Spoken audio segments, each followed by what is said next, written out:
Filthy old dealer like you doesn't get to play innocent. Officer Clay Briggs spat the words as he slapped Martha Ellison's pharmacy bag from her hands, prescription bottles scattering across the tile like contraband. His boot came down hard, grinding her arthritis medication until the label, her name, blurred beneath his heel. The sharp scent of his cologne mixed with the chemical sting of crushed pills, burning her nostrils as Doss yanked her arms higher, cuffs biting into fragile skin. "Look at her," Briggs barked to the stunned customers, "pretending she's here to buy something." Martha steadied herself, silent, her cardigan slipping from one shoulder. And Briggs, drunk on power, had no idea the woman he was dragging away was the mother of a federal agent who could dismantle his world. Before we go any further, comment where in the world you are watching from and make sure to subscribe because tomorrow's story is one you don't want to miss. Martha Ellison's silver Buick eased into a parking space outside Greenwood Pharmacy, the same spot she'd used for 20 years. The morning sun cast long shadows across the cracked asphalt as she gathered her purse and prescription list. Her arthritic fingers fumbled with the door handle before she finally pushed it open. The familiar bell chimed as she entered the pharmacy, nodding to Mrs. Peterson behind the counter, who had been filling prescriptions there since Martha was still teaching 3rd grade. The fluorescent lights hummed overhead, casting a harsh glow on the neat rows of medicines and supplies. "Good morning, Mrs. Ellison," called Tommy, the young stock boy who'd been one of her last students before retirement. "Need any help today?" "No, thank you, dear," Martha replied with a warm smile. "Just picking up my usual."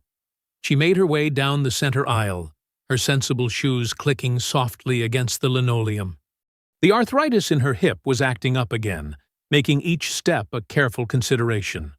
Her shopping list was simple: arthritis medication, diabetic test strips, and maybe some of those compression stockings on sale. The bell chimed again.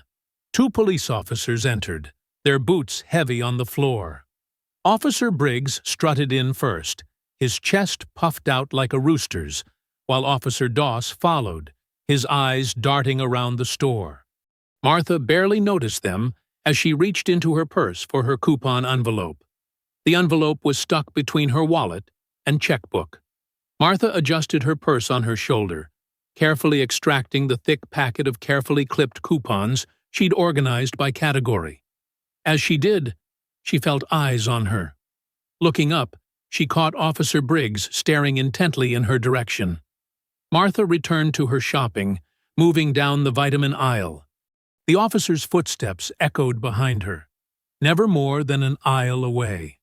Every time she glanced over her shoulder, there they were, watching. The hair on the back of her neck stood up. At the pharmacy counter, Martha handed over her prescriptions to Mrs. Peterson. "How's little Sarah doing in school?" she asked, trying to maintain her usual friendly demeanor despite her growing unease. "Oh, she just made honor roll again," Mrs. Peterson beamed. "She still talks about having you as her teacher." Before Martha could respond, Officer Briggs appeared at her elbow.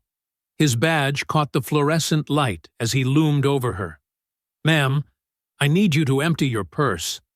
Martha stiffened, her spine straightening the way it did when unruly students needed correcting.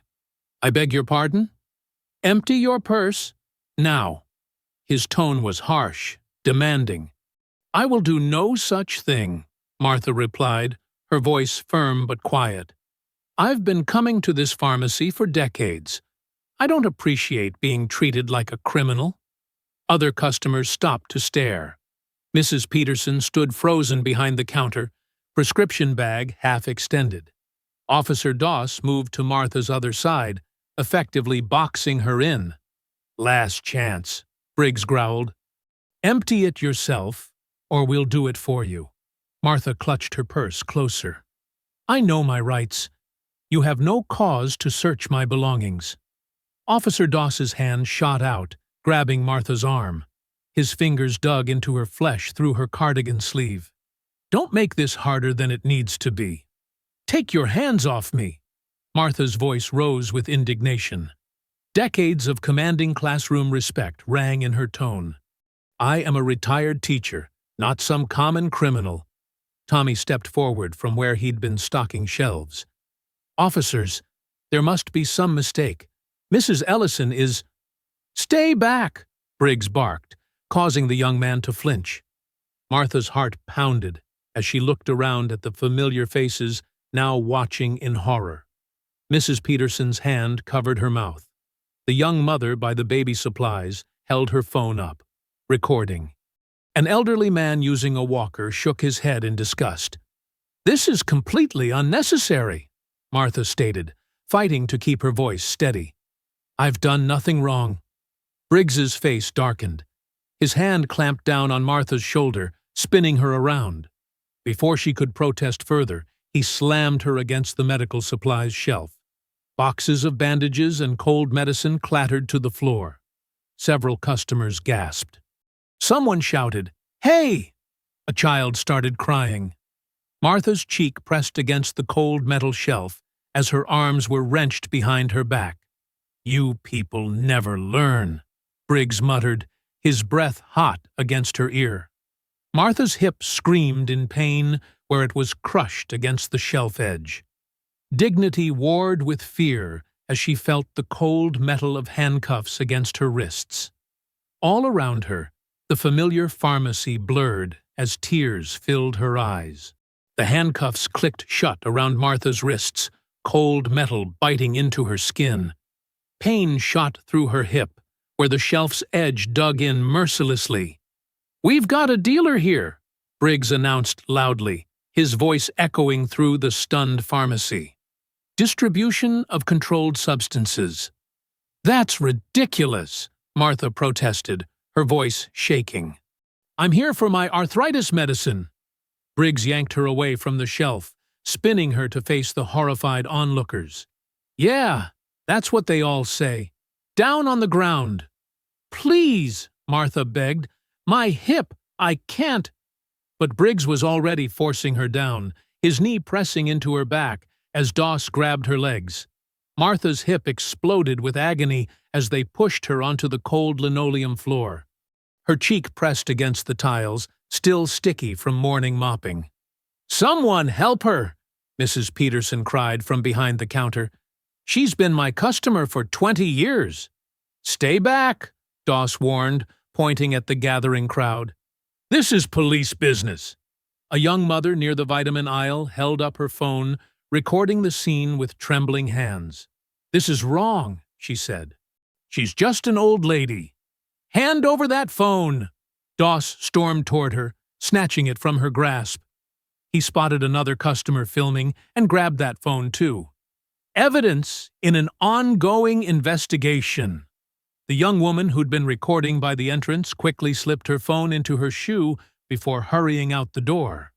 Martha watched her go, tears streaming down her face as Briggs roughly pulled her to her feet. Let's go, Grandma, he sneered, half dragging her toward the exit. Time for a trip downtown. Martha's legs could barely support her weight. Each step sent shooting pains through her hip as they marched her outside into the bright morning sun. Customers watched helplessly from the pharmacy windows as the officers shoved her into the back of their patrol car. Dispatch, this is Unit 247, Briggs spoke into his radio, grinning. We've got a major arrest here. Elderly female suspect caught distributing at Greenwood Pharmacy. The car's interior was suffocating, reeking of stale cigarettes and sweat. Martha sat rigidly upright, refusing to let her tears fall as they pulled away from the curb. Her wrists throbbed where the handcuffs cut into them. Playing innocent won't help you, Doss said from the passenger seat. We know all about your little operation. Been dealing long? Briggs asked mockingly. Using that sweet old lady act to avoid suspicion? Martha stared straight ahead, her mother's words echoing in her mind. Hold your head high when they try to break you. She'd lived through segregation, through decades of subtle and overt racism. But this, being treated like a common criminal in her own neighborhood, cut deep. Not so chatty now, huh? Briggs laughed. That's okay. The evidence will do the talking. They pulled into the police station parking lot, the car bouncing over a pothole that sent fresh pain through Martha's hip. Briggs yanked open the back door, roughly pulling her out. Inside the station, a tall black woman in a sergeant's uniform looked up from the desk, her eyes narrowing as she took in Martha's disheveled appearance. "What's this about?" Sergeant Pierce demanded, coming around the desk. "Drug bust at Greenwood," Briggs reported smugly. "Caught her in the act." "Martha Ellison?" Pierce's eyebrows shot up. "The retired teacher? What evidence do you have?" "We received a tip about an elderly dealer," Doss explained. "Observed suspicious behavior with—" "Suspicious behavior?" Pierce cut him off. "This woman taught half the kids in this town. She volunteers at the library." "What exactly did you observe?" "She was concealing items in her purse," Briggs insisted, "making furtive movements." "My coupon envelope," Martha spoke up, her voice hoarse but dignified. "I was organizing my coupons." Pierce's jaw tightened as she looked at the handcuffs. "Remove those. Now." "But Sarge," Briggs protested. "Remove them." Pierce's voice cracked like a whip. Briggs reluctantly unlocked the cuffs. Martha brought her hands forward slowly, rubbing her raw wrists. "The evidence will speak for itself," Briggs muttered defensively. "Once we process her purse—" "Which you seized without probable cause," Pierce noted, her dark eyes flashing. "Mrs. Ellison, are you injured? Do you need medical attention?" "My hip," Martha admitted quietly. "When they pushed me down—" Pierce's expression hardened further. "Officers, wait in my office. Now." As they skulked away, she gently took Martha's arm. "Let's get you processed, Mrs. Ellison. I'm going to contact a supervisor about this situation immediately." Martha nodded wearily as Pierce guided her toward the intake area. "Please," she whispered, her voice barely audible. "Call my son." "Of course," Pierce assured her, supporting Martha's weight as they walked. "We'll get this sorted out." The fluorescent lights buzzed overhead, harsh and unforgiving, as Martha limped forward. Her carefully styled gray hair had come loose, her cardigan was wrinkled and dirty from the floor, but she kept her chin up. She'd taught generations of children to stand tall in the face of injustice. Now it was her turn to live that lesson. The afternoon sun slanted through barred windows, casting harsh shadows across the holding area. Martha sat on the hard wooden bench, her hands trembling, not from fear, but from the deep ache spreading through her body. Her hip throbbed where they'd forced her to the ground, and her wrists still bore angry red marks from the handcuffs. Down the hall, Sergeant Pierce stood in the break room, scrutinizing the hastily written arrest report. Her finger traced each inconsistency, each gap in their story. The anonymous tip had no source documentation. The suspicious behavior was vague at best. And the timeline, it didn't add up. "Officer Briggs," she called out, her voice stern. "A word?" Briggs swaggered in, followed by a nervous-looking Doss. "Something wrong, Sarge?" "This report is full of holes," Pierce said, holding up the papers. "You claim you received the tip at 0800, but dispatch has no record of it. Care to explain?" "Must be a clerical error," Briggs shrugged. "The tip came through proper channels." "Which channels exactly?" Pierce pressed. "Because I've called records, and they have nothing." Doss shifted uncomfortably, but Briggs just smirked. "Look, we caught her red-handed. The evidence—" "What evidence?" Pierce interrupted. "A coupon envelope? A prescription bag? You didn't even verify the contents before making the arrest." "We know what we saw," Briggs insisted, his face reddening. "And Chief Rollins backs us on this one." Pierce's eyes narrowed. Of course the chief was involved. She'd seen this pattern before. Trumped-up charges, missing documentation, pressure from above. "Get out," she ordered. "Both of you." Once they'd left, Pierce walked back to where Martha sat. The elderly woman's dignity was evident even now. Spine straight, chin lifted, though her hands still trembled. "Mrs. Ellison," Pierce said gently, "I need your emergency contact information. Is there someone I can call for you?" "My son," Martha replied softly. "Daniel Ellison." Pierce's pen froze mid-stroke. The name hit her like a thunderbolt. Daniel Ellison, the FBI agent who'd investigated their department 3 years ago, digging into civil rights violations until the case mysteriously went cold. She'd testified for him back then, watching helplessly as evidence disappeared and witnesses changed their stories. "I'll call him right away," Pierce promised, her mind racing. This wasn't coincidence. This was targeted. In Washington, D.C., Daniel Ellison stood before a tactical map, wrapping up a briefing on cartel movements along the border. His phone buzzed in his pocket. Another voicemail. He'd check it after. It buzzed again. And again. "Excuse me," he said to his team, stepping into the hallway. 3 voicemails from the same Greenwood number. His stomach tightened as he played the first one. "Agent Ellison, this is Sergeant LaDonna Pierce from Greenwood PD. Your mother, Martha Ellison, has been arrested on suspicious drug charges. Sir, I believe this is related to previous matters. Please call immediately." Daniel's jaw clenched. He remembered Pierce, one of the few honest cops he'd encountered during his corruption investigation. If she was calling, "Meeting's over," he announced, striding back into the room. "Jenkins, take point on the surveillance. I have a family emergency." He was already dialing Pierce's number as he rushed to his car. She answered on the first ring. "Agent Ellison, what happened to my mother?" His voice was controlled, but ice cold. Pierce explained quickly. The pharmacy incident, the suspicious tip, the chief's involvement. They're holding her despite lack of evidence. Chief Rollins personally ordered it. Rollins.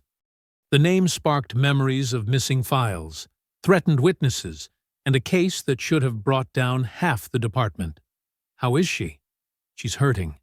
They were rough during the arrest, but she's staying strong." Daniel's hands tightened on the steering wheel as he sped toward Reagan National Airport. "Who made the arrest?" "Officers Briggs and Doss. New transfers, but their paperwork's irregular. Almost like they were handpicked." "Keep her safe, Sergeant," Daniel ordered. "I'm on my way. And Pierce, thank you for calling." "Just hurry," she replied softly. "Something's not right here." Daniel ended the call, his mind connecting the dots. 3 years ago, he'd nearly exposed a network of corruption centered around Chief Rollins. Kickbacks, racial profiling, evidence tampering. The case had been buried, but he'd always suspected Rollins knew who was responsible. Now this, an elderly black woman arrested on flimsy charges. His mother, targeted, humiliated, hurt. The message was clear. We haven't forgotten. Back in the station, Martha winced as she shifted on the bench. Her hip felt like it was on fire, but she refused to show weakness. She'd faced worse in her 74 years. Much worse. "Mrs. Ellison?" Pierce approached with 2 uniformed officers she didn't recognize. "I'm sorry, but they're moving you to a holding cell." Martha nodded slowly, using the bench's arm to push herself up. Each movement sent fresh waves of pain through her body. "My son?" she asked quietly. "He's on his way," Pierce assured her. "Try to rest if you can. I'll check on you soon." As they led her down the corridor, Martha thought of Daniel, her brilliant, determined boy who'd grown into a man of justice. She'd never told him she'd kept copies of his case files, hidden away for safekeeping. Something had warned her they might be needed again. The cell door clanged shut behind her. Martha sank onto the thin mattress, her thoughts turning to Daniel, already rushing home to fight for her. She closed her eyes, drawing strength from decades of surviving, of teaching others to stand tall. They'd picked the wrong woman to intimidate. They'd forgotten that sometimes the strongest steel is forged in the gentlest souls. Miles away, Daniel settled into his airplane seat, his jaw set with cold determination. The flight attendant announced their departure for Greenwood Regional Airport. 3 hours. Just 3 hours. And then the fluorescent lights hummed overhead, casting a sickly glow across the station's administrative area. Sergeant Pierce sat at her desk, methodically working through Martha's release paperwork. Her pen moved with purpose as she documented the glaring lack of probable cause. No evidence collected, no contraband found. Witness statements contradicting officer's account, she muttered, building an ironclad case for immediate release. The clock on the wall read 6:45 p.m. Most of the day shift had cleared out, leaving behind the quiet efficiency of night staff preparing for their rounds. Pierce glanced toward the holding cells, knowing Martha was alone, hurting, and separated from her medication. "Just a little longer, Mrs. Ellison," she whispered, signing the final form with a flourish. The relative peace shattered as Chief Rollins burst through the door, his heavy footsteps echoing down the hallway. He wore his usual pressed uniform like armor, authority radiating from every polished button. "Pierce," he barked, "what's this I hear about release paperwork for the Ellison woman?" Pierce stood her ground, gesturing to the documented inconsistencies. "Sir, there's no probable cause to hold her. The arrest was improperly executed and—" "Improperly executed?" Rollins cut her off with a harsh laugh. "Officers Briggs and Doss conducted themselves exactly as trained. We received credible intelligence about prescription drug dealing. Chief, that intelligence isn't documented anywhere. I've checked every—" "Because it's part of an ongoing investigation," Rollins snapped. He snatched the release forms from her desk, tearing them in half.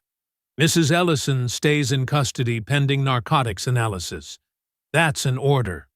The night staff watched silently as Rollins stormed toward the break room where Briggs and Doss lounged. His voice carried clearly through the thin walls. "Outstanding work today, officers," he announced loudly. "This department supports proactive policing. You saw suspicious behavior, and you acted. That's exactly what we need." Pierce's hands clenched into fists as she watched Briggs preen under the praise.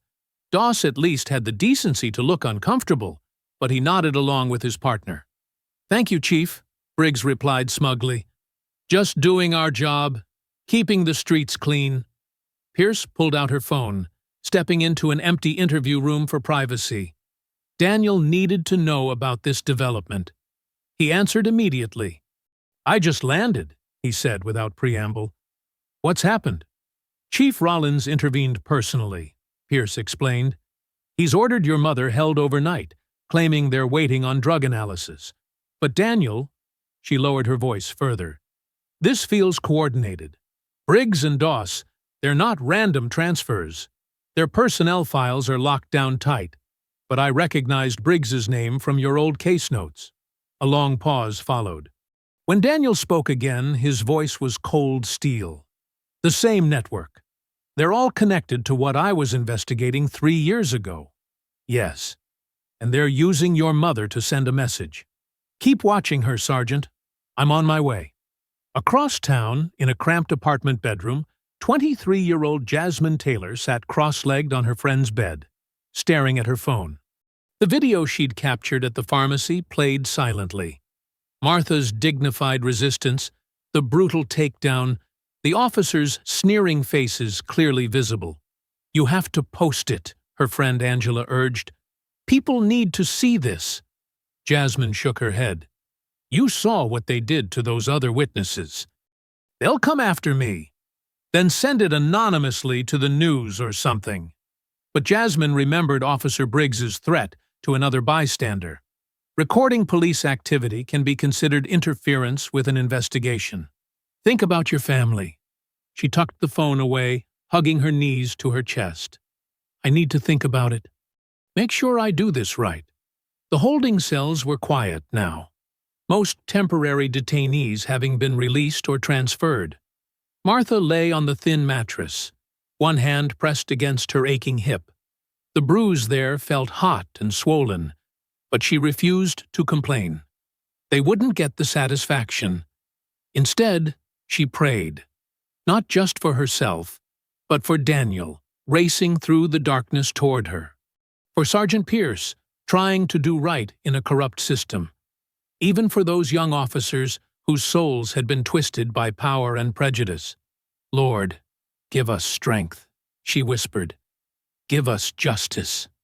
The night staff made their rounds, footsteps echoing on concrete floors.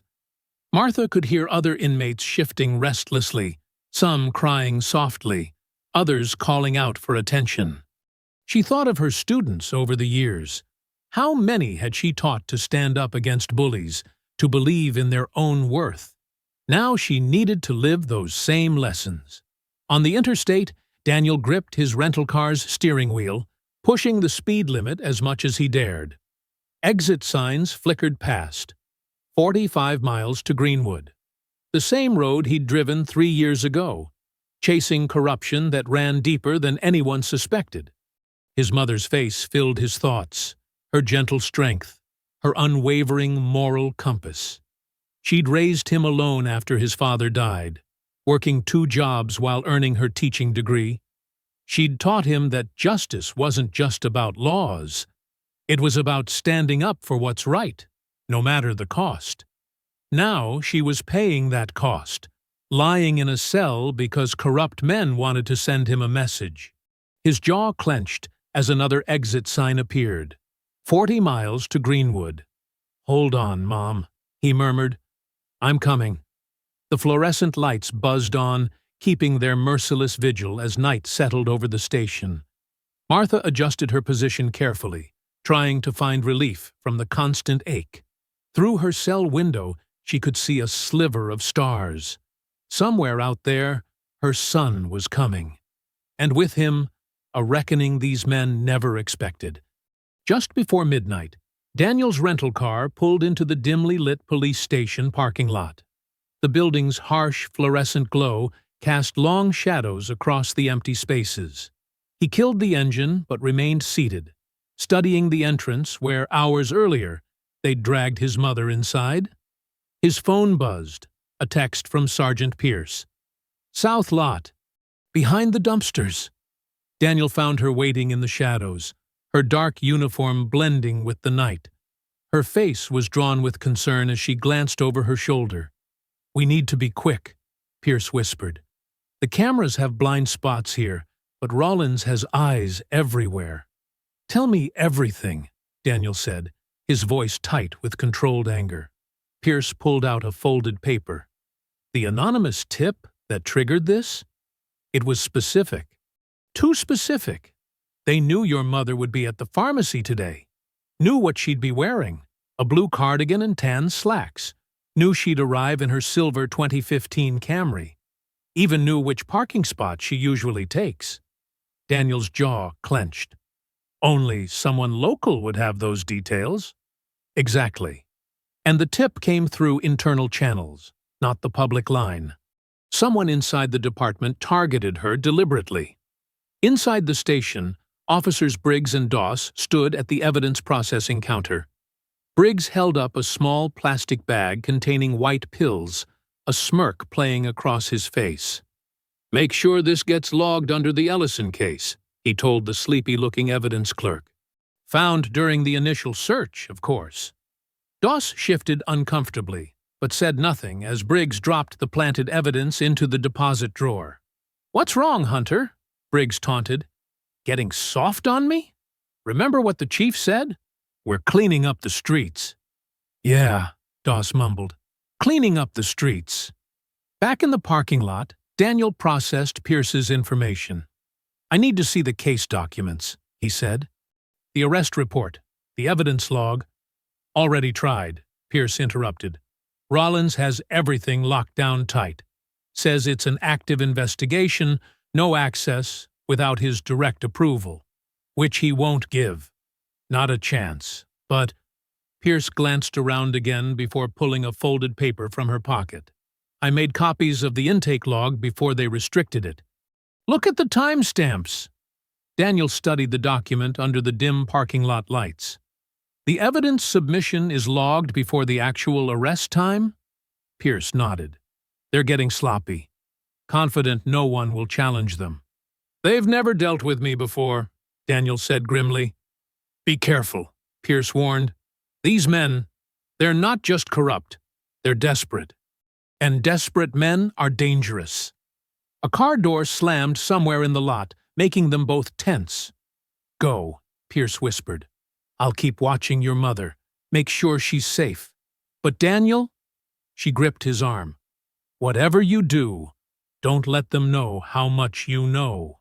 Not yet. Daniel nodded and melted back into the shadows.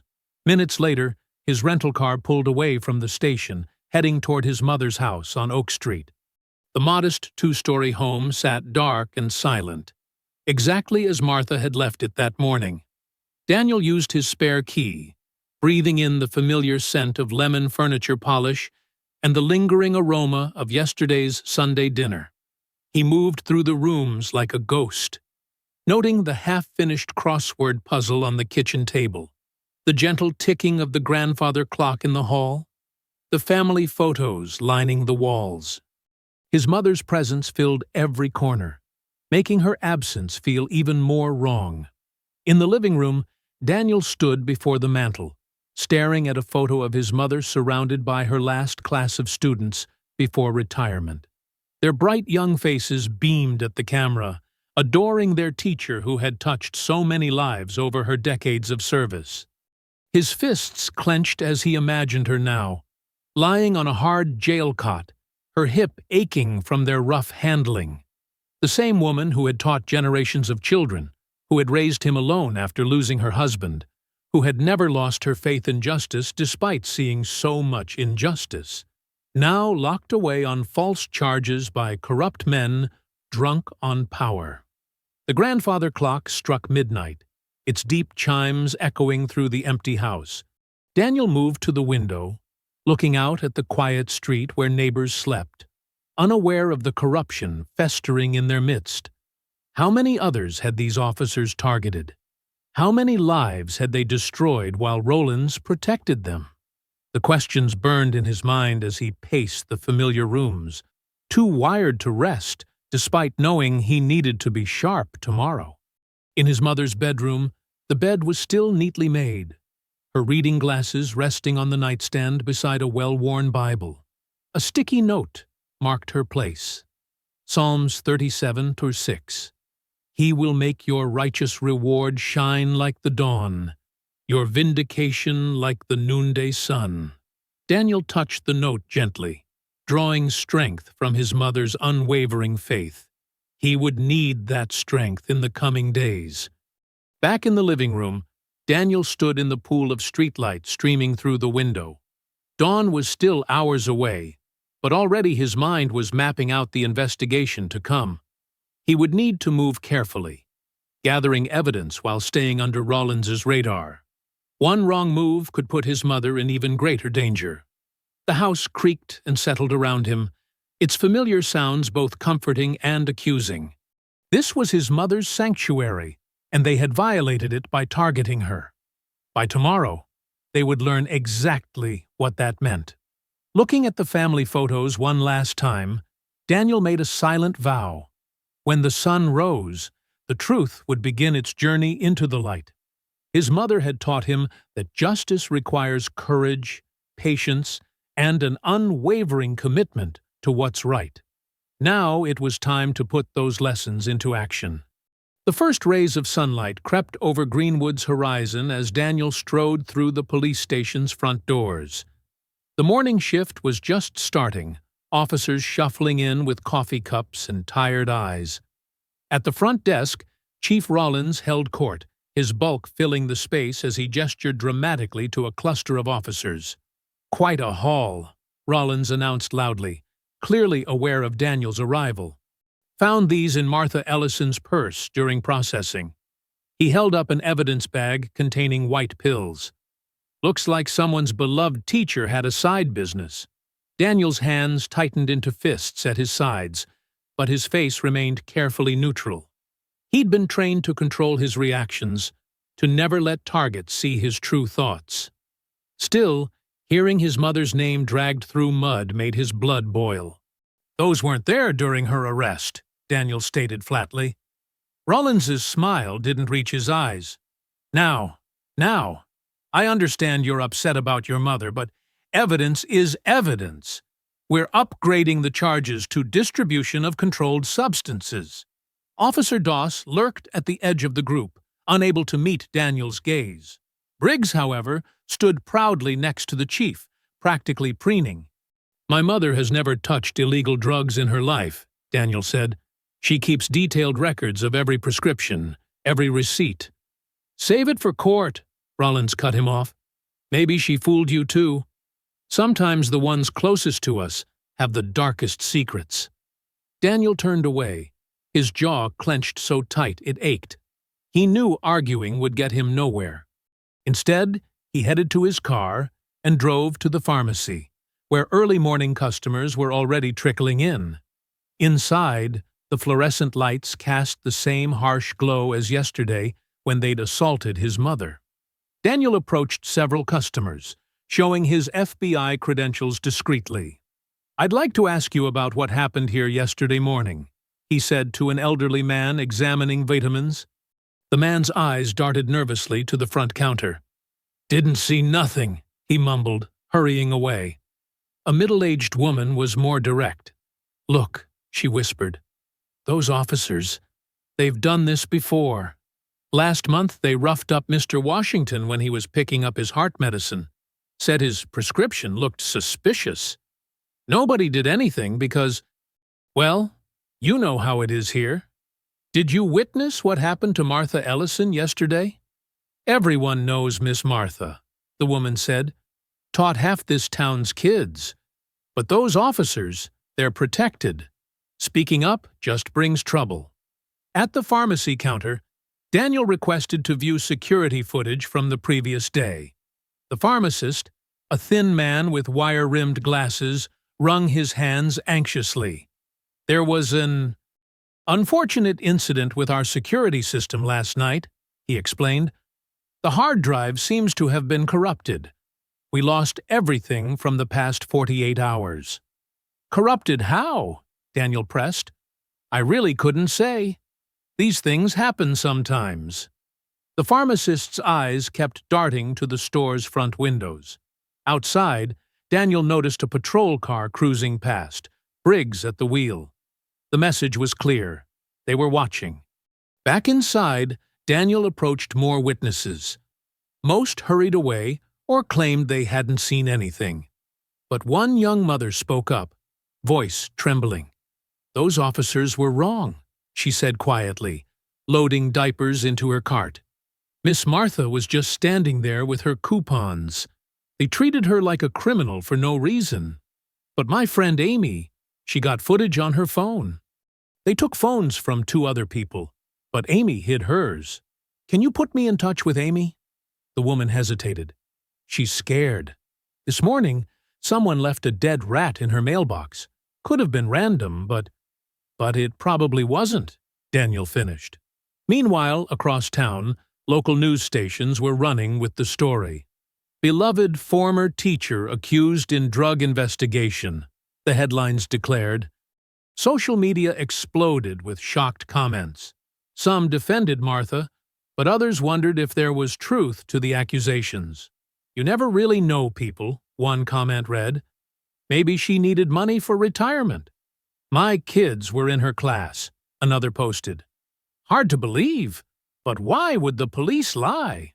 Daniel's phone buzzed with a text from Sergeant Pierce. Rollins feeding stories to media, painting her as sophisticated dealer using teacher reputation as cover. Some people buying it. His mother had spent decades building trust in this community. Now Rollins was trying to destroy that trust in a matter of hours. Back at the pharmacy, Daniel made one last attempt to recover evidence.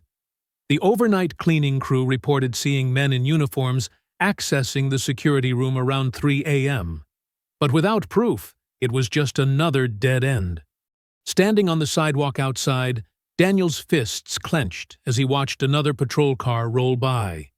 They were systematically erasing any trace of what really happened. The security footage, witness phones, even public opinion, all being manipulated in real time. The morning sun now blazed overhead, but its warmth couldn't touch the cold fury building in his chest. His mother remained in a cell, while evidence vanished and lies spread. Each passing hour made the truth harder to prove. A young woman hurried past him into the pharmacy, her eyes down, shoulders hunched. Daniel recognized the defensive posture of someone carrying a secret, wondering if this might be Amy with her hidden phone footage. But before he could approach her, she disappeared into the aisles, clearly terrified of being noticed. Late morning sunlight filtered through the blinds in Sergeant Pierce's cramped office as Daniel settled into a chair across from her desk. The space felt like a closet compared to the chief's expansive quarters down the hall, a daily reminder of where power truly resided in this department. Pierce glanced at her closed door before pulling a thick folder from her bottom drawer. "I've been keeping records," she said quietly, spreading documents across her desk. Every complaint, every incident report involving Briggs and Doss, the official versions, and what really happened. Daniel leaned forward, scanning the pages. His stomach turned as he read report after report. An 68-year-old man arrested while picking up blood pressure medication. A 71-year-old woman detained for suspicious behavior while organizing her pill organizer in her car. All black residents. All cases mysteriously dropped after brief holds in jail. "They target seniors specifically," Pierce explained, her voice tight with controlled anger. "Older folks are less likely to fight back, more easily intimidated. And who's going to believe they're drug dealers? It's the perfect cover for harassment." She pulled out another file, this one marked with red tabs. "These are the disciplinary write-ups that never made it to official records. Complaints about racial profiling, excessive force, planted evidence, all buried by internal affairs." Daniel copied down addresses and names, his pen moving swiftly across his notepad. "How many victims stayed quiet?" "Most of them," Pierce sighed. "After what happened to the ones who spoke up?" She slid another paper across the desk. A list of accidents that befell complainants. Broken windows, vandalized cars, anonymous threats. The afternoon sun beat down as Daniel drove through Greenwood's neighborhoods, knocking on doors. At each home, he found similar stories waiting to be told. "They said they found pills in my husband's jacket," Mrs. Washington shared, her hands trembling as she poured tea. "But James never touched drugs in his life. They held him overnight, then suddenly dropped everything. But the damage was done. Rumors spread. People looked at us different." Mr. Turner, a retired postal worker, spoke from his porch rocking chair. "Officer Briggs threatened to tell everyone I was selling my heart medication if I didn't sign their statement. Said no one would believe my side anyway." Each victim's story added another piece to the puzzle. The pattern was clear. False arrests, planted evidence, charges dropped after brief jail stays. But why? What was the end game? At the local diner, Daniel overheard heated arguments about his mother's case. The afternoon edition of the Greenwood Gazette lay on several tables, its headline screaming, "Respected Teacher's Double Life. Sources reveal history of drug distribution." "It's all lies," an elderly woman insisted to her companion. "Martha Ellison helped raise half this town's children." "Then why would the police arrest her?" her friend countered. "There must be something to it." Daniel's phone buzzed with texts from community members sharing similar debates erupting across town. Neighbors who'd known Martha for decades now questioned everything. Rawlins's smear campaign was working exactly as intended. Back in his car, Daniel reviewed his notes. One detail kept surfacing. Many victims mentioned being pressured to enter a specific rehabilitation program, New Day Recovery Center, after their arrests. He pulled up the center's financial records on his laptop. The pieces started clicking together. The rehab center had expanded dramatically over the past 2 years, with occupancy rates soaring. Their biggest source of referrals? The Greenwood Police Department. And their board of directors included several familiar names, including one that made Daniel's blood run cold: Thomas Rawlins, the chief's brother. The sun was setting when Daniel finally returned to his mother's house. He cleared space on her dining room wall, pushing aside her collection of class photos from 30 years of teaching. One by one, he began pinning up documents, connecting them with red string. Photos of Briggs and Doss at multiple arrest scenes. Witness statements describing identical tactics. Financial records showing the rehab center's profits. Disciplinary reports that vanished from official records. In the center, he placed his mother's booking photo, the latest victim in their scheme. "They target vulnerable seniors," he muttered, making notes on the timeline. "Plant evidence, force them into expensive rehab programs, profit from the fear and silence." The wall told the story clearly now. A conspiracy of corruption, with his mother caught in its web.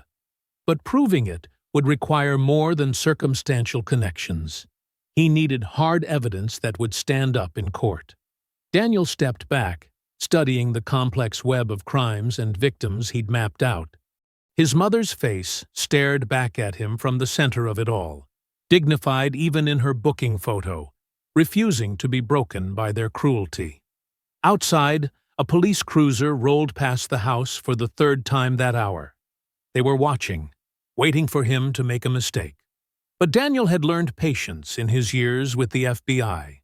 He would build his case methodically, gathering evidence piece by piece until their whole corrupt system came crashing down.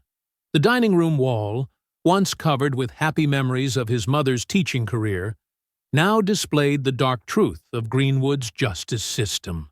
Each document, each photo, each connection brought him one step closer to exposing their scheme and freeing his mother. As night fell, Daniel remained at the wall, adding notes and drawing new connections. The truth was there, hidden in the patterns. He just had to prove it before they could bury the evidence and his mother's reputation forever. The message arrived on Daniel's secure email at dawn. "I have proof of what they did to Mrs. Ellison. Meet me at Oak Grove Park, 8 a.m. Come alone." Daniel arrived early, parking his car where he could observe all approaches to the small playground. The morning air felt crisp, carrying the scent of fresh-cut grass. A few joggers passed, paying him no attention as he waited on a worn wooden bench. At exactly 8, a young woman in a blue hoodie approached cautiously, glancing over her shoulder. She couldn't have been more than 25, with dark circles under her eyes suggesting sleepless nights. "Are you Daniel Ellison?" she asked softly, staying just out of arm's reach. He nodded, showing his FBI credentials. "Thank you for reaching out." "I'm Sophia," she said, sinking onto the far end of the bench. Her hands trembled as she pulled a phone from her pocket. "I was there when they arrested Mrs. Ellison. I've known her since I was a kid. She was my 4th grade teacher. When I saw what they were doing..." She unlocked the phone, pulling up a video file.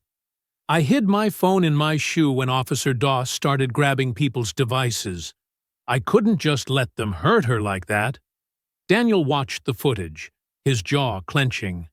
The video was crystal clear, showing his mother calmly organizing coupons before Briggs and Doss approached aggressively. There was no probable cause, no suspicious behavior.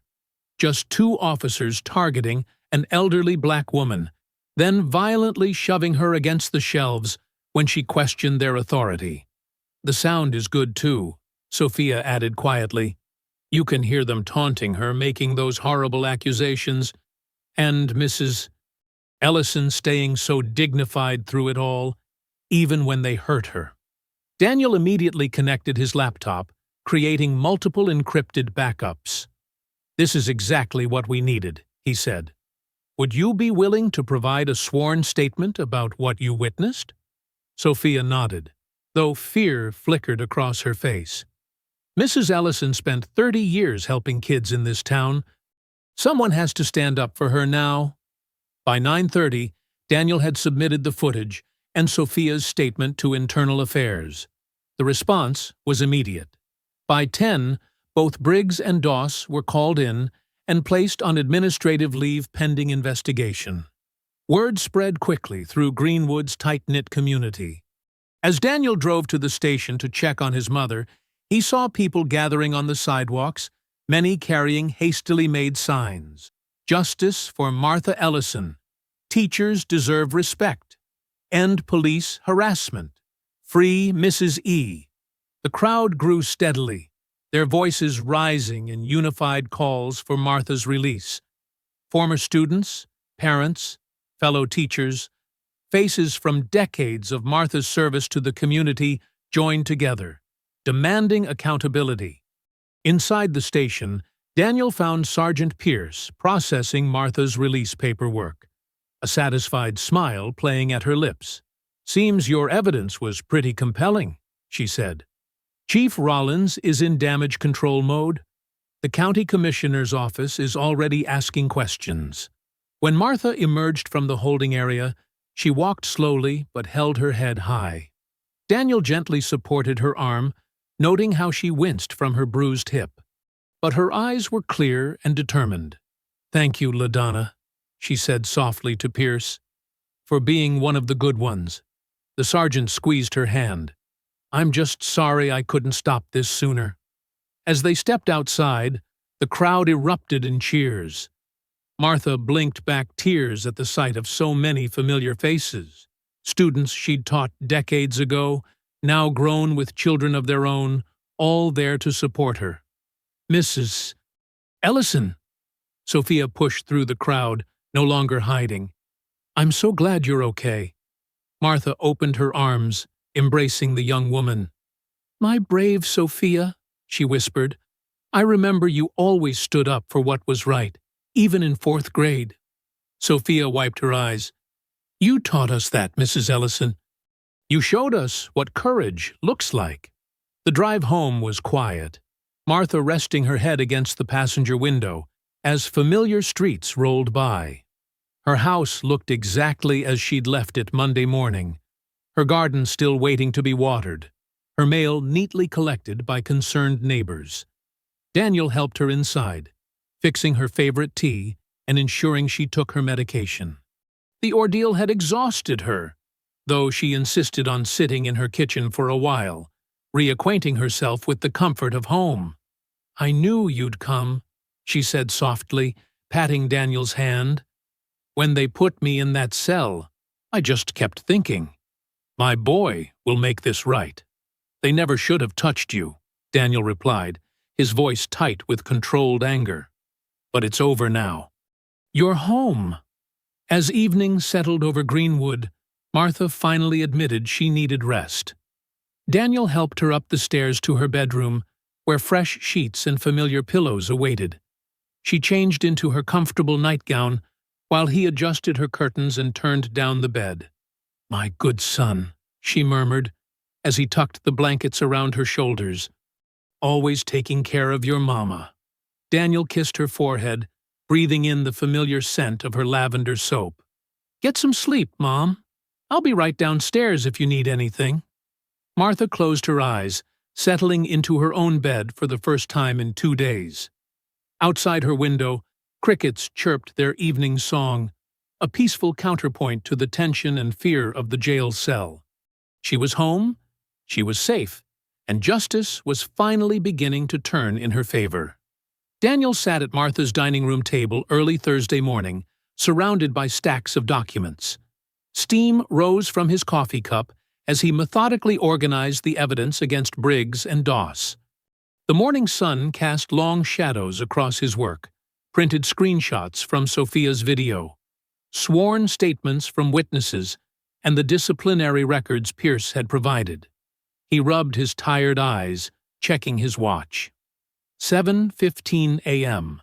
Martha was still sleeping upstairs, finally getting proper rest in her own bed. The sound of birds chirping outside provided a peaceful backdrop as he typed up the formal complaint.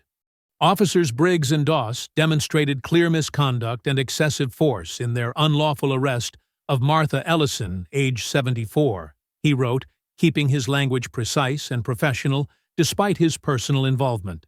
Video evidence shows no probable cause for the initial confrontation.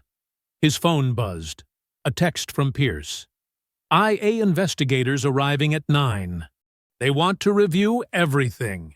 Daniel spent the next hour refining his documentation, creating clear timelines that showed the pattern of abuse. He included statements from other elderly residents who'd faced similar profiling, their stories painting a disturbing picture of systematic harassment. At 8:30, he heard Martha's bedroom door open. "Daniel?" she called softly from upstairs. "Down here, Mom," he answered. "Can I bring you some breakfast?" "I'll come down," she said. "Need to get moving anyway." He listened to her slow progress on the stairs, noting how the injury to her hip had affected her normally steady gait. When she appeared in the dining room doorway, she was fully dressed in one of her neat teaching outfits, pressed slacks and a powder blue sweater. "You don't have to get dressed up, Mom," he said. "You should rest today." She shook her head, lowering herself carefully into a chair. "I won't let them make me hide in my nightgown. I have dignity." Daniel fixed her usual breakfast, toast with jam, scrambled eggs, and her morning pills. As she ate, he explained about the internal affairs meeting. "They're taking this very seriously," he assured her. Sophia's video leaves no room for doubt about what happened. Martha nodded, spreading jam methodically on her toast. "Those officers need to learn they can't treat people this way. Not just for me, but for everyone they've hurt." At 9 a.m. sharp, 2 IA investigators arrived, Captain Reynolds and Lieutenant Torres. They set up laptops at the dining room table, reviewing Daniel's evidence with careful attention. "The video is particularly damning," Reynolds noted, replaying the footage. "Clear excessive force against an elderly civilian with no justification." Torres examined the disciplinary records, and this fits a documented pattern of behavior from both officers. Multiple complaints of profiling, excessive force, questionable arrests, all buried by department leadership, Daniel added. Until now. They spent 2 hours going through everything. Martha excused herself to rest in the living room, the formal questioning obviously tiring her despite her brave face. "This is compelling stuff," Reynolds finally said, closing his laptop. "We'll be launching a full investigation immediately. Officers Briggs and Doss will remain suspended, and we'll be looking very carefully at Chief Rollins's involvement." Daniel walked them to the door, relief washing over him. Finally, the wheels of justice were turning. Around noon, Pierce called with encouraging news. "Word's spreading through the department," she said. "Several officers have approached me privately, saying they want to distance themselves from Briggs and Doss. They're worried about going down with them." "Good," Daniel replied. "Maybe some of them will come forward with what they know." Throughout the afternoon, neighbors stopped by with food, casseroles, soups, fresh bread. Mrs. Johnson from next door brought her famous chicken noodle soup. Tom Baker, whose daughter Martha had taught years ago, delivered a homemade lasagna. Each visitor expressed their support, their anger at what had happened, their relief that things were being made right. Martha insisted on sitting on the front porch to greet them, wrapped in a shawl against the cool spring air. Her presence seemed to reassure the community. She was home. She was healing. Justice was coming. "Look at all this food," she marveled, as Daniel stored containers in the fridge. "We won't have to cook for weeks." By evening, Daniel felt genuinely optimistic for the first time since Monday's arrest. He heated up Mrs. Johnson's soup, and he and Martha ate together at the kitchen table. "This reminds me of when you were little," Martha said, smiling over her bowl. "You'd sit right there doing homework while I made dinner. You always made sure I had good food and a quiet place to study," Daniel replied. "Now it's my turn to take care of you." After dinner, Daniel checked the fridge. "We're low on milk and bread," he said. "I should run to the store before they close. Will you be okay for a little while?" "Of course," Martha assured him. "Mrs. Johnson is right next door if I need anything, and I feel much better today." Daniel grabbed his keys, giving her a quick kiss on the cheek. "I won't be long, just going to grab a few basics." "Drive safely," she called as he headed for the door. The evening was pleasant, with a soft breeze carrying the scent of blooming dogwoods. Daniel climbed into his car, making a mental grocery list. After the tension of the past few days, a simple errand felt almost normal. He pulled out of the driveway, unaware that the fragile peace they'd achieved was about to shatter. Daniel pulled into his mother's driveway at 11 p.m., grocery bags rustling in the passenger seat. The house was dark except for the porch light. He grabbed the bags and headed for the door, looking forward to putting away the groceries and getting some sleep. His phone buzzed. Pierce's name flashed on the screen. "Daniel, they've reversed everything," she said, her voice tight with urgency. "The IA reviewer suddenly resigned an hour ago. Chief Rollins just declared the footage inadmissible." Daniel froze on the porch, keys in hand. "What? They can't do that. We have multiple copies, witnesses. They're claiming evidence tampering." Rollins issued a department-wide memo. "Briggs and Doss are being reinstated immediately." Headlights suddenly flooded the driveway. 3 police cruisers pulled up, lights flashing. Officers poured out, weapons drawn. "Pierce, they're here," Daniel said quickly. "At my mother's house." "Daniel, listen to me." Pierce's voice cut off as Officer Doss knocked the phone from Daniel's hand. "Federal agent," Daniel called out, reaching for his ID. "This is a private residence." "We have a warrant," Briggs announced smugly, waving a paper. "Step aside." More officers pushed past him into the house. Martha appeared at the top of the stairs in her nightgown, gripping the railing. "What's happening?" she asked, voice trembling. "Mom, stay upstairs." Daniel tried to reach her, but 2 officers blocked his path. "Mrs. Ellison, we need you to come downstairs," Briggs called up. "We're seizing evidence related to an ongoing investigation." "You have no right," Daniel began. "We have every right." Chief Rollins himself appeared in the doorway. "Your files are being seized as evidence of attempted obstruction of justice. And the charges against your mother have been upgraded to distribution of controlled substances." Officers were already ransacking the dining room, sweeping Daniel's carefully organized evidence into boxes. His laptop disappeared into an evidence bag. "Daniel?" Martha's voice was faint. He turned to see her swaying at the top of the stairs. "Mom!" He pushed past the officers as Martha's knees buckled. He caught her just before she hit the steps, easing her down. Her face was ashen, her breathing rapid and shallow. "I need an ambulance," he shouted. "She needs medical attention now." Rollins nodded to an officer, who radioed for EMS. Daniel cradled his mother, checking her pulse while chaos erupted around them. Officers continued their search, pulling apart closets and drawers. "You're going to answer for this," Daniel told Rollins, who stood watching with crossed arms. "Careful, Agent Ellison," Rollins replied. "Threats against law enforcement are taken very seriously." The ambulance arrived within minutes. As paramedics loaded Martha onto a stretcher, Daniel tried to gather her medication from the bathroom. An officer stopped him. "That's all evidence now," Briggs said, dropping the pill bottles into an evidence bag. She needs those, Daniel protested. She'll get proper medical care, Rollins said smoothly.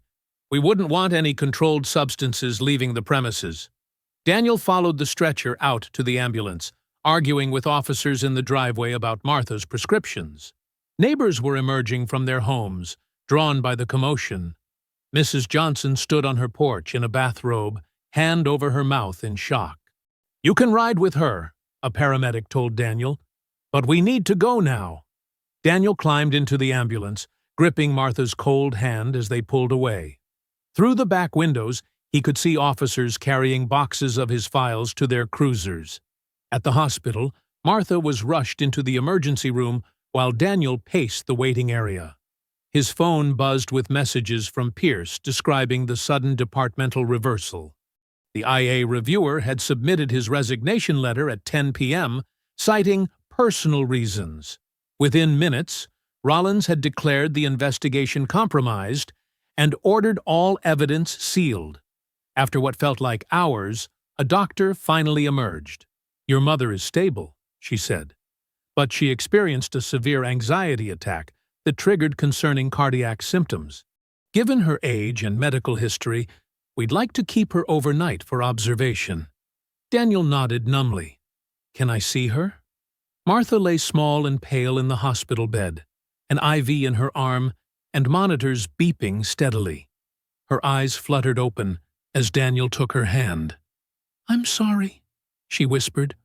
Don't apologize, Mom. None of this is your fault. My pills. We'll get you new prescriptions first thing tomorrow, he assured her. Try to rest. She drifted off, exhaustion finally overtaking her. Daniel sank into the bedside chair, his mind racing. The conspiracy reached deeper than he'd imagined.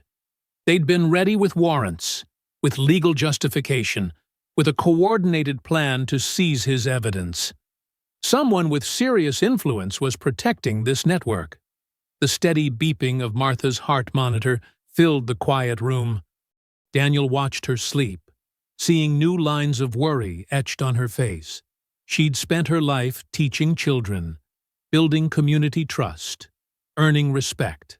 Now she lay in a hospital bed, her home ransacked, her reputation under attack, all because of corrupt officers who saw her as an easy target. A nurse came in to check Martha's vitals, adjusting the IV drip. Through the window, Daniel could see the first hints of dawn approaching. He hadn't slept, his anger building with each passing hour. The local authorities had shown their hand. They would destroy evidence, intimidate witnesses, and hurt innocent people to protect their power. But they'd underestimated how far Daniel would go to get justice for his mother.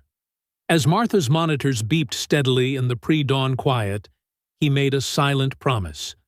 He would take this fight beyond their reach, to people they couldn't bully or bribe. Whatever it took, he would make them answer for what they'd done. Sunlight crept through the hospital room's thin curtains as Daniel shifted in the uncomfortable chair. He'd been there all night, dozing fitfully, watching the monitors track his mother's vital signs. Martha stirred, her eyes fluttering open as a nurse came in to check her morning readings. "How are you feeling, Mrs. Ellison?" the nurse asked, adjusting the blood pressure cuff. "A bit better," Martha replied softly. Her voice was weak but clear. The nurse recorded her vitals and left them alone. Daniel leaned forward, taking his mother's hand. "The doctor says you can probably go home today if your numbers stay stable." Martha squeezed his fingers. "Daniel, there's something I need to tell you." She paused, gathering strength. "Something I've kept hidden for years." "What is it, Mom?" "That case you worked on before they shut you down, when they made you leave town." Martha's eyes held a spark of determination. "I saved some things they tried to destroy." Daniel stiffened. "What things?" "A flash drive, with all the documents you gathered. The financial records, the emails, everything." Martha's voice grew stronger. "When they forced you out, when they were searching for evidence, I knew I had to protect it. Mom, those files were classified. If they'd caught you, I'm your mother, she said simply. I wasn't going to let them bury the truth. Not when I saw what it was doing to you. Daniel ran a hand through his disheveled hair. Where is it? At home. In my old biscuit tin, the one with the roses. Under the bottom panel. Martha described exactly where to find it. I kept it all these years, hoping someday. She trailed off, exhausted. Rest, Mom. I'll be back soon. Daniel kissed her forehead and hurried out. The morning was bright and cool as he drove to Martha's house. Yellow police tape still crossed the front door from last night's raid. Daniel ducked under it, noting the chaos inside. Drawers hanging open, papers scattered, furniture askew. He made his way to Martha's bedroom, where the antique dresser stood against the wall. The biscuit tin was exactly where she'd described, pushed to the back of the bottom drawer. Daniel's hands shook slightly as he pried up the false bottom. There, wrapped in tissue paper, lay a small flash drive. He sat heavily on the bed, staring at it. 5 years ago, he'd been building a case against corruption in the Greenwood Police Department. He'd uncovered concerning patterns, selective enforcement, evidence tampering, financial irregularities. But before he could complete the investigation, political pressure had forced the FBI to reassign him. All his evidence had supposedly been destroyed, except his mother, quiet and watchful, had saved the most damaging pieces. Daniel plugged the drive into his phone, heart pounding. File after file appeared, spreadsheets tracking suspicious payments, emails discussing quotas and target demographics, photos of officers meeting with private prison representatives. And there, in document after document, was Chief Rawlins's name, his signature, his fingerprints all over the corruption. The scope was staggering. The department had been systematically profiling and arresting vulnerable residents, particularly elderly black citizens, to feed a pipeline of profitable rehabilitation programs. Rawlins and his allies skimmed money at every step, from initial arrests to court fees to privatized probation. More damning still were the financial records, regular payments from shell companies tied to treatment centers, kickbacks disguised as consulting fees, a whole shadow economy built on destroying lives for profit. Combined with the pharmacy footage showing Martha's assault, plus the witness statements he'd gathered, it painted an undeniable picture. This wasn't just local corruption, it was a civil rights conspiracy spanning years. Daniel carefully secured the drive and headed back to his car. His phone buzzed. Sergeant Pierce. They're trying to transfer your mother's case to county court, she said without preamble. Rawlins is pushing for immediate arraignment.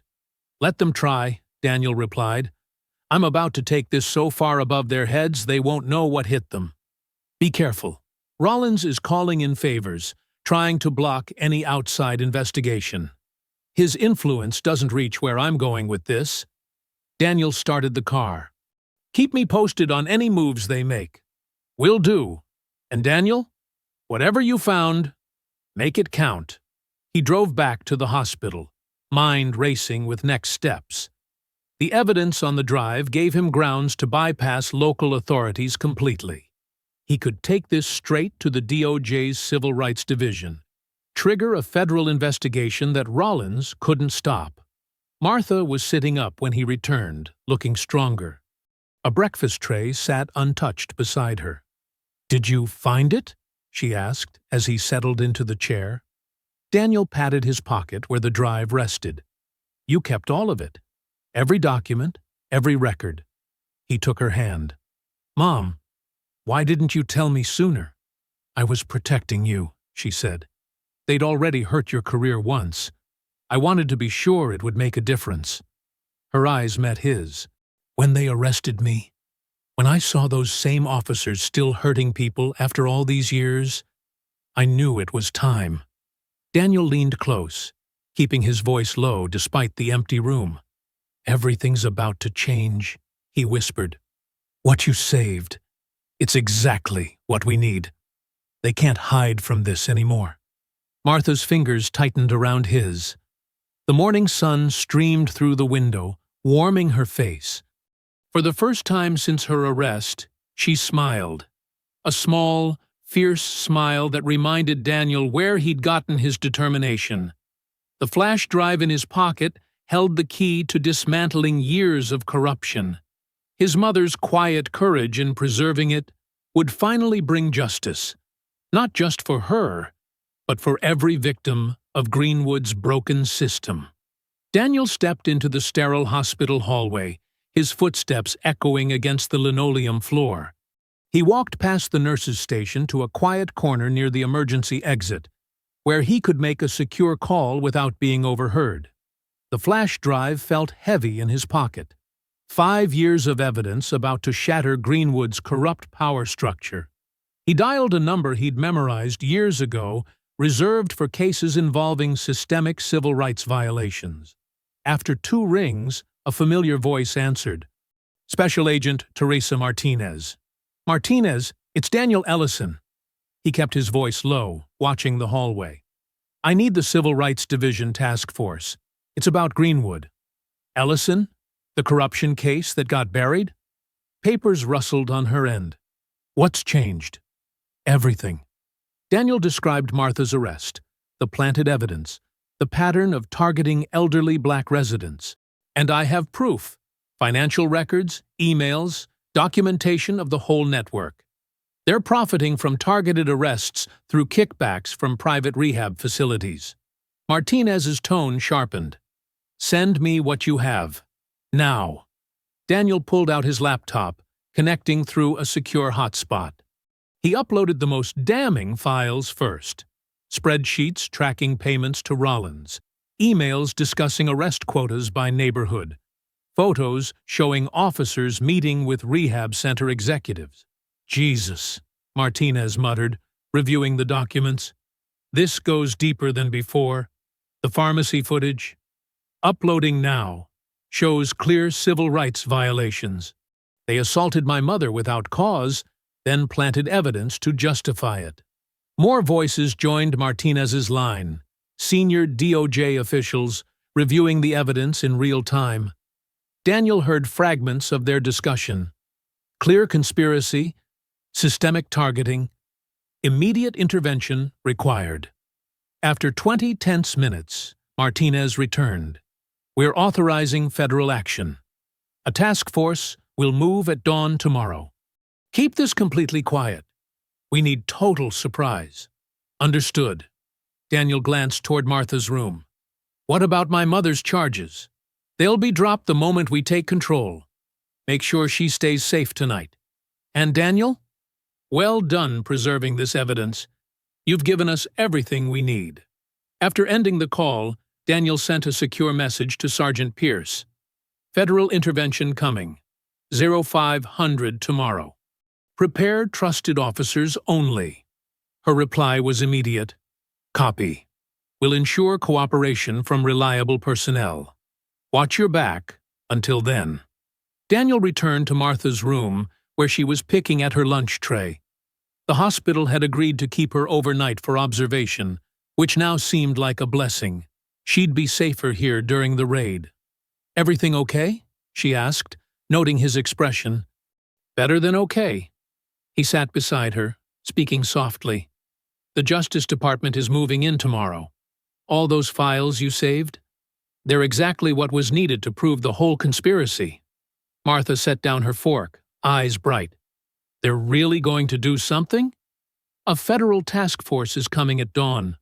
Rollins, Briggs, Doss, they won't know what hit them. He squeezed her hand. You won't have to worry about those charges anymore. It's over. Tears welled in Martha's eyes. All these years, watching them hurt people, feeling so helpless to stop it. You weren't helpless, Mom. You were smart, patient. You kept the truth safe until the right moment. A nurse entered to check Martha's vitals, interrupting their conversation. Daniel used the time to monitor secure messages from Pierce. she was quietly preparing a small group of trusted officers who'd help the federal team secure the station and prevent evidence destruction. Across town, unaware of the approaching storm, Chief Rollins sat in his office celebrating. He'd called in every favor, pulled every string to shut down the investigation into Martha's arrest. The pharmacy footage was buried, witnesses were scared silent, and that troublemaking FBI agent would soon crawl back to Washington with his tail between his legs. Rollins poured himself another drink, savoring his victory. He'd call the rehab center tomorrow, arrange another batch of referrals to keep the money flowing. The system he'd built was perfect, untouchable. Daniel spent the evening by Martha's bedside, watching the sun set through the hospital window. They talked about her former students, sharing memories of happier times. He made sure she ate dinner, took her evening medication, got comfortable for the night. "Try to rest," he said, adjusting her pillows. "Tomorrow will be a better day. I know it will." Martha's voice was tired but determined, because this time the truth is coming out. All of it. As darkness fell, Daniel's phone buzzed with a secure message from the DOJ task force. Teams en route at 0500. The federal vehicles moved like shadows through Greenwood's empty streets. Headlights off, engines hushed. Black SUVs and tactical vans positioned themselves around the police station with practiced precision. The morning air was crisp, still dark enough to mask their approach. Special Agent Martinez stood beside an armored vehicle, checking her watch. 4:59, she whispered into her radio. "All teams in position?" Confirmations crackled back from every entry point. Inside the station, Sergeant Pierce had ensured the overnight shift consisted only of officers she trusted. They'd been quietly briefed and knew to stand down when the raid began. At exactly 5 a.m., Martinez gave the signal. "Execute!" Teams breached every entrance simultaneously. The front doors burst open as agents flooded the building, weapons ready, shouting clear commands. The few officers on duty immediately raised their hands, following Pierce's instructions from earlier. "Federal agents! Everyone on the ground!" The dispatch officer froze, hand hovering over the radio. An agent quickly secured the communication system, ensuring no one could warn the targets. Martinez led the team heading for the locker room, where Briggs and Doss had just arrived for their early shift. The door crashed open, catching them mid-change into their uniforms. "Don't move! Hands where we can see them!" Briggs stood shirtless, reaching for his weapon. An agent tackled him before he could grab it, driving him face first into the cold tiles. "What the hell is this?" he snarled, struggling as they cuffed him. Doss didn't resist, his face draining of color as agents secured his hands behind his back. The confidence that came from Rollins' protection evaporated in seconds. Martinez read their charges clearly, her voice echoing off the metal lockers. "Officers Clay Briggs and Hunter Doss, you're under arrest for civil rights violations, conspiracy, evidence tampering, false imprisonment." The list continued as agents hauled them to their feet. Both men were still half-dressed, their uniforms hanging open, badges clattering to the floor. The same badges they'd abused to terrorize innocent people now lay abandoned, stripped of their false authority. Across town, another team surrounded Chief Rollins's house. They watched through thermal imaging as a figure inside suddenly began moving rapidly. Rollins had been tipped off by his home security system. He burst through his back door in rumpled pajamas, clutching a briefcase. 3 agents emerged from the shadows, weapons trained. "Freeze! Federal agents!" Rollins skidded to a stop, the briefcase tumbling from his grip. Papers scattered across his wet lawn, financial records he'd tried to destroy. An agent grabbed his arms, forcing him to his knees in the dewy grass. "Chief Thomas Rollins," the lead agent declared, "you're under arrest for conspiracy, corruption, obstruction of justice." Back at the station, Pierce calmly directed federal agents to filing cabinets and computer systems containing years of evidence. Officers who'd stayed silent out of fear began stepping forward, describing how Rollins had forced them to participate in his schemes. "He made us target specific neighborhoods," one young officer explained, voice shaking. "Said if we didn't meet his quotas, we'd lose our jobs or worse." The sun rose over Greenwood to find news vans already gathering. Local stations broke into regular programming with live coverage. Helicopter footage showed federal vehicles surrounding the police station. Reporters rushed to set up cameras as agents led out the first prisoners. Briggs and Doss emerged into harsh morning light, now fully dressed but shackled. They kept their heads down as cameras flashed, capturing their walk of shame. The officers who'd acted so powerful while assaulting Martha now looked small, diminished. Minutes later, Rollins appeared in the back of a federal vehicle. He'd been allowed to dress, but his usual polished appearance was gone. His face was ashen as he realized his carefully built empire was crumbling in real time. Inside Martha's hospital room, Daniel stood by the window, watching the live coverage on a wall-mounted TV. Martha sat up in bed, gripping his hand tightly as they witnessed justice unfolding. After years of alleged corruption, the reporter announced, federal agents have arrested multiple Greenwood police officers on civil rights charges. Sources say the investigation uncovered systematic targeting of elderly black residents. Tears rolled down Martha's cheeks as she watched Rollins being led into the federal courthouse. "All those people he hurt," she whispered. "All those families. They'll have their day in court now," Daniel assured her, squeezing her hand. "Every victim will be heard." The TV showed Pierce speaking briefly to reporters, her demeanor professional but satisfied. "The Greenwood Police Department will cooperate fully with federal authorities. Our mission is to protect and serve all citizens equally." That trust was broken, but today we begin rebuilding it. More officers were coming forward by the minute, providing statements about Rollins's kickback scheme with the rehab center. The conspiracy was unraveling faster than anyone expected, each revelation leading to new charges. Martha wiped her eyes, watching the coverage with a mix of relief and vindication. "I never thought I'd see this day," she said softly. "When they arrested me, I felt so powerless. But now—" "You were never powerless," Daniel replied. "You were stronger than all of them. You kept the truth safe until it could do the most good." They watched together as federal agents carried box after box of evidence from the station. Decades of corruption exposed to daylight at last. The newscrawler announced that Martha's charges had been dropped, along with dozens of other cases tainted by the conspiracy. Outside the hospital window, Greenwood was waking up to a transformed reality. The power structure that had seemed untouchable just days ago now lay in ruins, its architects led away in chains before a watching world. The afternoon sun warmed Martha's face as Daniel wheeled her out of the hospital's main entrance. Her bruises were fading, but the emotional scars would take longer to heal. Still, there was a new strength in her posture, the quiet dignity of someone who had faced injustice and emerged victorious. "The community center?" she asked as Daniel helped her into his car, noticing their direction.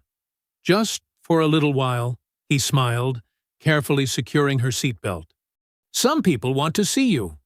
As they pulled into the parking lot, Martha's eyes widened. Cars filled every space, spilling onto the grass. People stood in clusters outside the entrance, many holding homemade signs. "Welcome home, Mrs. Ellison," read one. "Justice prevails," declared another. "Daniel, what is all this?" "This is Greenwood showing its true heart, Mom." He helped her into the wheelchair, and as they approached the entrance, the crowd parted respectfully. Inside, the community center's main hall was packed. Familiar faces from decades of teaching filled the rows. Former students, parents, colleagues. They rose as one when Martha entered, applause thundering off the walls. Sergeant Pierce stood near the podium, now wearing a temporary chief's badge. She'd been appointed to lead the department's restructuring. Behind her sat several DOJ officials and community leaders. A distinguished woman in a federal prosecutor's suit approached the microphone. "Good afternoon. I'm Catherine Walsh from the Department of Justice Civil Rights Division. We're here today not just to celebrate justice being served, but to apologize for how long it took." She turned to face Martha directly. "Mrs. Ellison, what happened to you was an unconscionable abuse of power. Your dignity in the face of such treatment has inspired changes that will protect countless others. On behalf of the federal government, I formally apologize for the trauma you endured." Martha nodded graciously, dabbing at her eyes with a tissue as Walsh continued. "Today, we're announcing the creation of the Senior Citizens Protection Initiative, a federal oversight program ensuring law enforcement accountability in cases involving elderly citizens. Additionally, Mrs. Ellison will receive a settlement of $500,000 in recognition of her ordeal." More applause filled the room. Martha gripped Daniel's hand, overwhelmed by the moment.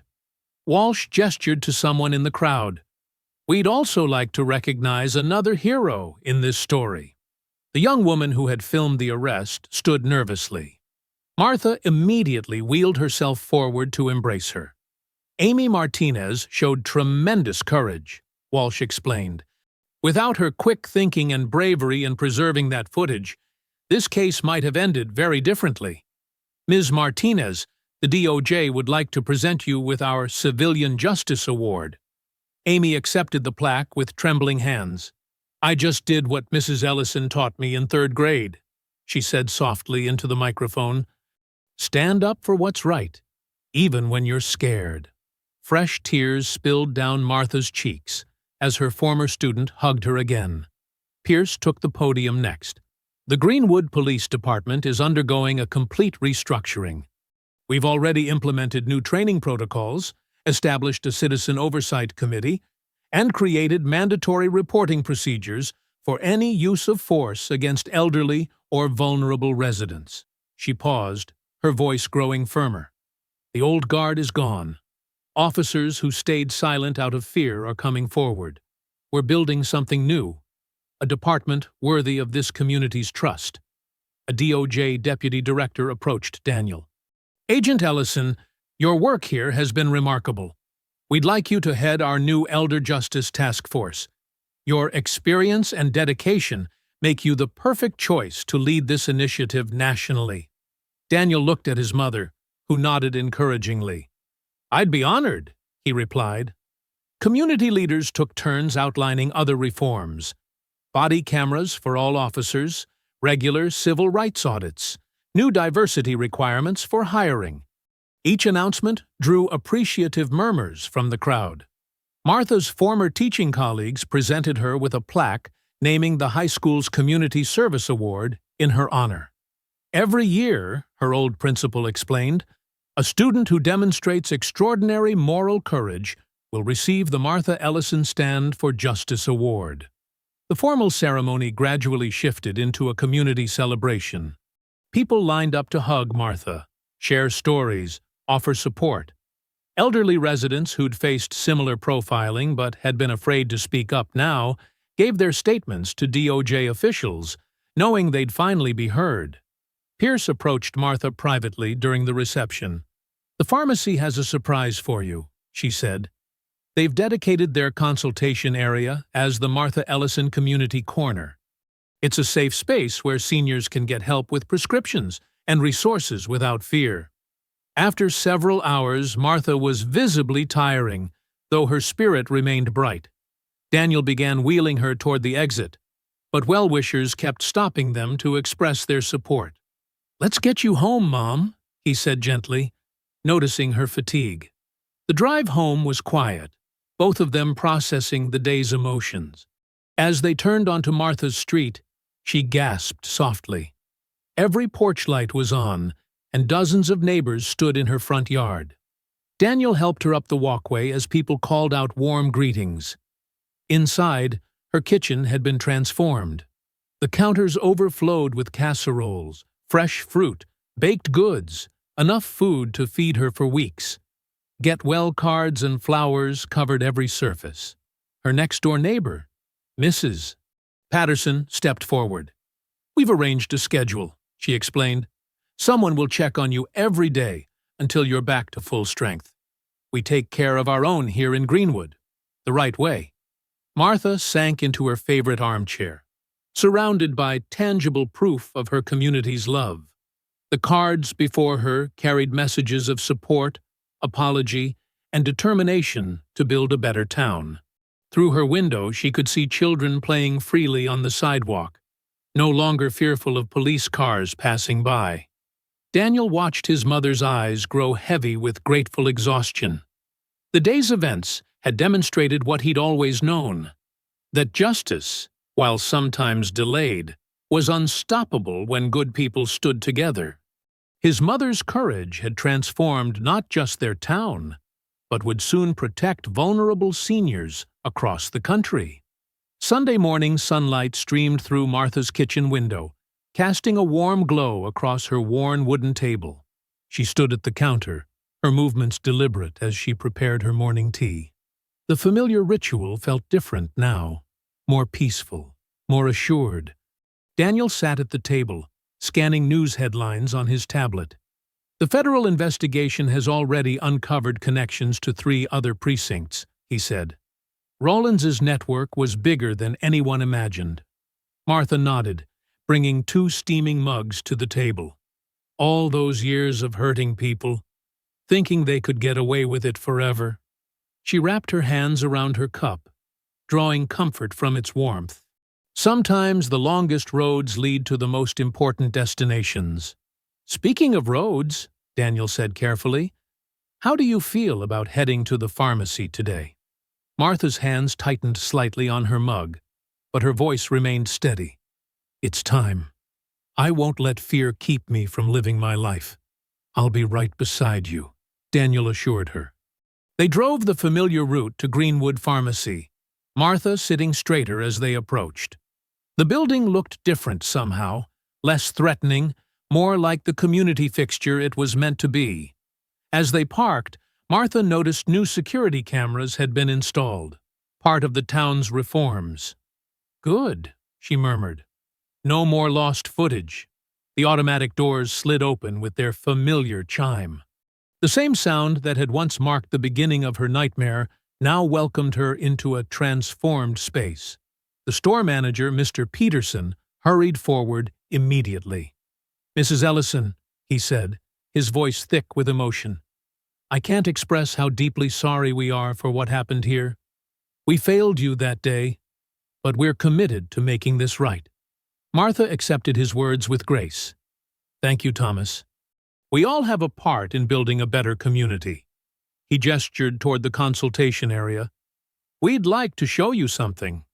Where there had once been stark white walls and utilitarian shelving, a warm corner had been created. Photos spanning decades showed Martha in her classroom, at community events, and receiving teaching awards. Newspaper clippings highlighted her achievements. Teacher of the Year, Community Leadership Award, 40 years of service to Greenwood youth. A plaque mounted prominently read, "The Martha Ellison Community Corner, where dignity, respect, and service meet. Dedicated to a woman who taught us all how to stand tall."